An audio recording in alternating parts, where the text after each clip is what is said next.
You're listening to What She Said on Canada So Talks. tell us about this week's The Portrait Project from the 22B. From 22B. So this week, their portrait is taking a look at a writer named Penelope Cruz. Josephine Cruz. Josephine Cruz. Penelope, she's Yeah. so diverse.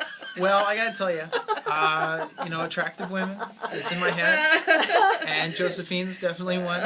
Yeah. So she's been writing since 12 years old. So this has been a lifetime passion. And here, let's have a listen to her portrait. I do love what I do. I think you have to do what you love in life because it's such an uphill battle. You might as well spend it fighting for something you believe in. I think the biggest challenge for writers nowadays is that our world is so fast-paced. With the rise of the internet, content is being created at lightning speed and in greater quantities than ever before. So how do you create something that stands the test of time or even catches people's attention amongst all the other noise? I think the profession of writing has been threatened in that sense, but that's more reason for us to keep doing it because the cream will always rise to the top. I definitely believe that. It always feels amazing when someone comes up to me and says, "Hey Joe, I saw that thing you wrote and I really enjoyed it." Or when someone I write about says, "You really told my story and represented me well." That gives me the most satisfaction.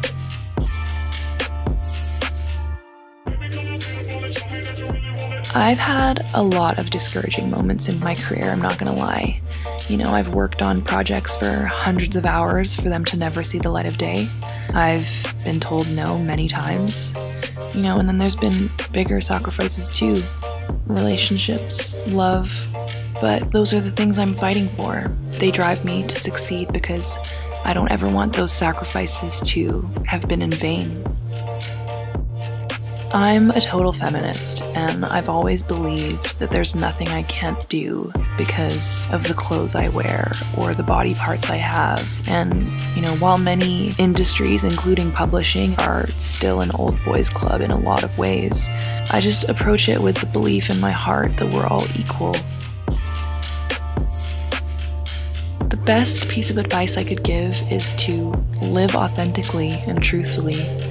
By doing more of the things you love, the things that inspire you and challenge you, and never give up, on the things or people that you love, even when it seems like they're giving up on you.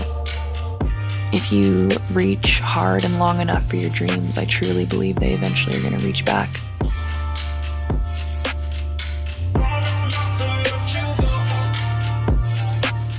Go. So, Well, she sounds great. Oh, yeah. she's got that kind of, gravel voice, doesn't Yeah. she? Mm-hmm. So she's actually been working as a freelance writer. She's had stories in Vice magazine, Complex magazine. Managed to even get a couple stories in the Chicken Soup for the Soul, which is pretty cool. I haven't read a Chicken Soup for the Soul in a few years, Yeah. but I did occasionally read them, and you sort of get sucked into these really Oh, you do. good stories. Yeah, they're really cool. But she wants to change the publishing boys club world. Yeah, she's got a couple of challenges that she's tackling. And so one, obviously, is that, this is an industry that's still kind of run by men. Lots of boys that are sort of moving fast, and she's kind of always battling against that. And then the second aspect is that she really, at one point she says, she's tackling the big questions. How do you write something that can stand the test of time? How do you write something that always sort of moves towards attaining a sense of quality, especially in the field that she's writing in, which tends to be lifestyle. When you're writing for magazines like Vice, it's often dominated by trends and fads.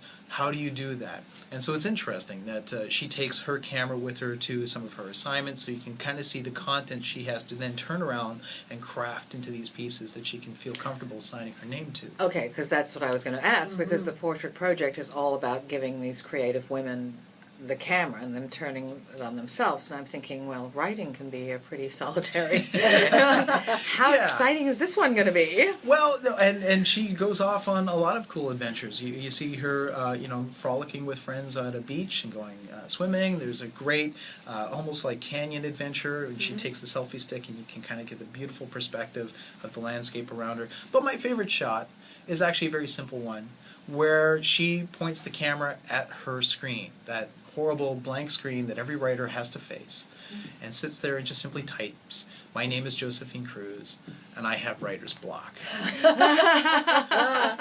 And I thought, that's brilliant. Yeah. And I mean, obviously, being not a writer, she's more of a text person than a visual person, and 22B has come in to kind of help her with that expression. And so there are moments where she's showing something and they put a little bit of on-text text writing to kind of help emphasize her thoughts of what's happening. So when she emphasizes that as a writer, what you're doing is not just experiencing life, but you're thinking about the experiences that you have. So we see her friendships, we see her relationships, and there's some on-text screen with some animation to kind of emphasize these are the things that she's thinking about. Click the channel subscribe button for full-length interviews and more from What She Said here on YouTube.